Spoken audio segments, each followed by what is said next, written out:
चलिए, आज doctor B R. Ambedkar के एक बहुत ही जरूरी निबंध श्रम विभाजन और जाति प्रथा को समझने की कोशिश करते हैं। ये निबंध भारतीय जाति व्यवस्था की जड़ों तक जाता है और समाज पर इसके असर को बहुत गहराई से समझाता है।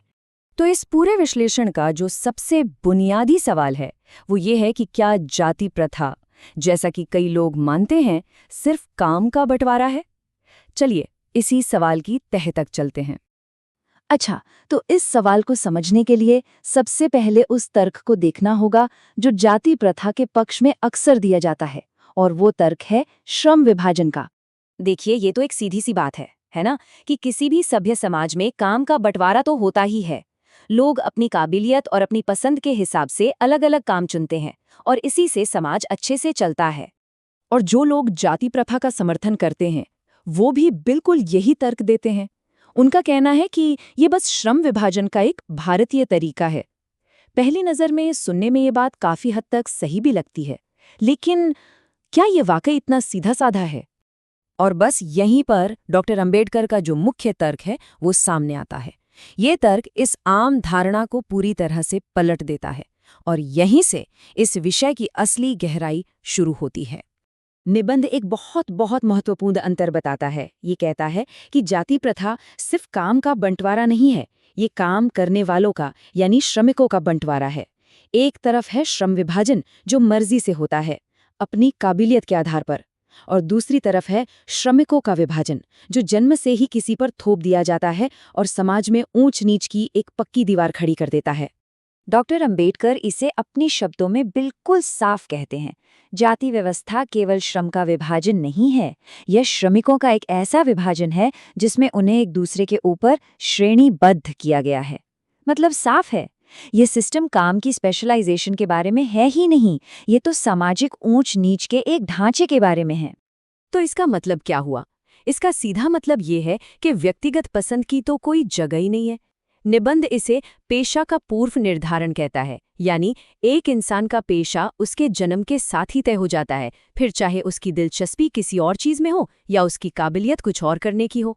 तो फिर सवाल उठता है कि भाई इस तरह की व्यवस्था का समाज पर असर क्या होता है? ये निबंध इसके आर्थिक और सामाजिक दोनों तरह के बहुत ही हानिकारक नतीजों को हमारे सामने रखता है।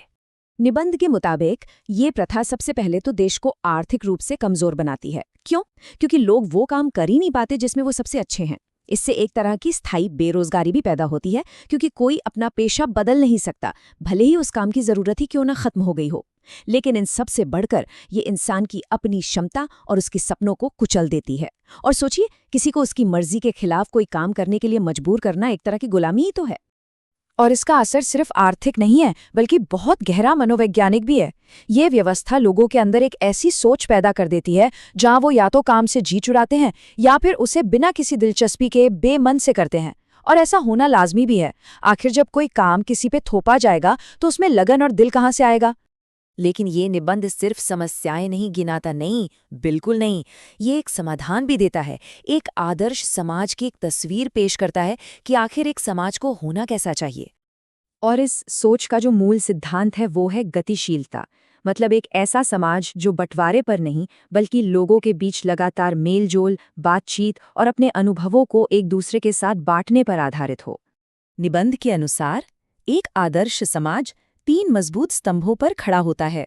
पहला, स्वतंत्रता, यानी अपना पेशा और अपनी जिंदगी का रास्ता चुनने की पूरी आज़ादी। दूसरा, समता, यानी हर एक इंसान के लिए बराबर मौके और निष्पक्ष व्यवहार। और तीसरा, बंधुता, यानी भाईचारे और सामाजिक एकता की वो भावना जो हर दीवार को तोड़ दे। और ये तीनों एक दूसरे से जुड़े हुए हैं। और बंधुता का मतलब सिर्फ भाईचारा नहीं है, इसका एक बहुत गहरा मतलब है। जैसा कि डॉक्टर अंबेडकर खुद कहते हैं, बंधुता लोकतंत्र का ही दूसरा नाम है। ये एक साथ रहने, संयुक्त अनुभव का एक तरीका है। यानी भाईचारा सिर्फ एक एहसास नहीं है, बल्कि लोकतंत्र को असल में जीने का एक तरीका है।